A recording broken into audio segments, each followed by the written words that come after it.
أعوذ بالله من الشيطان الرجيم بسم الله الرحمن الرحيم الحمد لله رب العالمين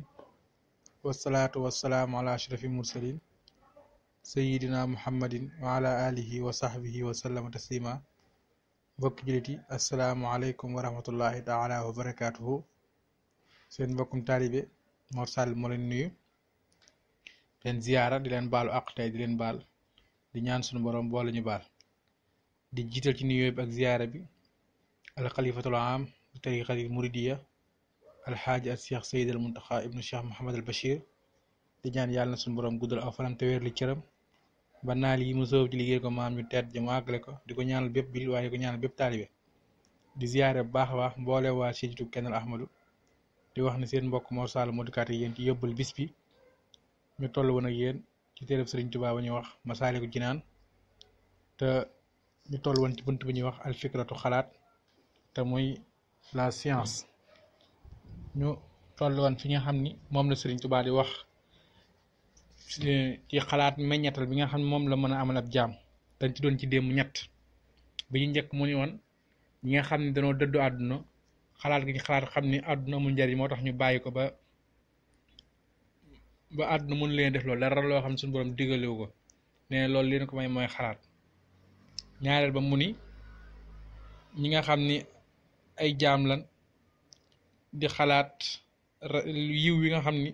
ëllëg suñu borom mi ngi koy dig gaay yi nga xam ne dana def lu baax ne loolu moo tax ñu topp lu baax te bàyyi lu bon góorgóorlu ba lépp suñu borom dugle ñu nekk ne loolu ñu ngi ko mën a ci xalaat la nga ko amee ñetteel ba mu ni am na ñu ñuy wax al aarif ñi nga xam ne dañoo xam nee na xéewal yi yàlla yi dañuy xool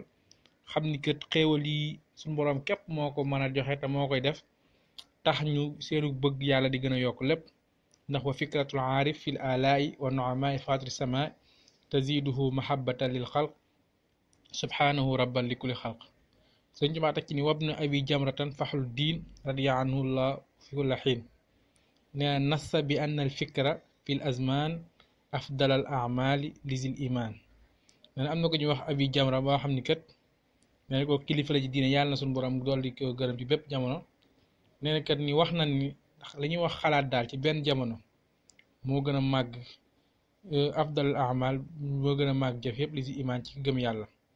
nee na toog benn jamono di xalaat daal comme ni ma la waxoon ci tàmbaliment bi ni la dina xalaat benn waxtu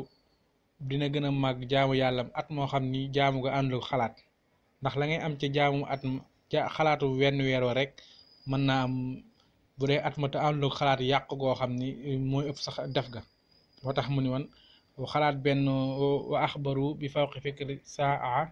ibadati san lazim taa moom la indiwaat fi ba tey ci faxlu diin bi wax muy jamra wabnu abi jamra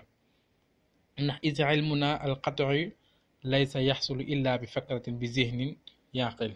ndax suñuy jëf wala sunu bépp mbir du mën a baax loolu dafa ànd ak xalaat ndax boo xoolee nit ki li mu jëf yëpp faw mu amee xalaat yu wér a wér doo ko mën a jëf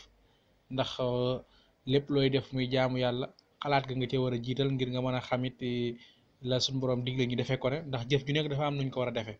waaye du da ngay defee nan la neexee waaye loolu nag ci xalaat nga ko mën a amee xalaatal ni boo ci yàqee wala dara lu ci sikk am na loo ko mën a defare loolu tamit ci xalaat nga ko mën a amee waaye waroo koo amee ci benn lu dul xalaat moo tax mu ne ital mun al qati'u laysa yaxsul illa bi fikratin bi zihnin yaqilu walaysa tasdiqun wala imanin bihi bu haydil fikri ya ixwaan nee na du ñu dëgg wala ñuy gëm lu dul rek ci gannaaw xalaat lañ ko mën a amee kon loolu lépp daf lay waral daf lay may xalaat daf lay xamal li nga xam ne moom la xalaat di jariñ muy jaam bi lépp lu muy jëf da ko war di xalaat ndax xalaat googu kat mooy tax nga am ci ay mucc nga am ci tedd nga xalaat googu mooy tax nga raw xalaat googu tamit mooy tax lépp loo xam ne lu ñu digle nga xam ko waaye lu mu tere nga bàyyi ko ngir ci xalaat nga ko mën a amee kon ñu ngi amale foofu suñu kàddu di wàccee foofu kàddu gi suba ak jàmm wasalaamu aleykum wa rahmatullahi taala wa barakaatuhu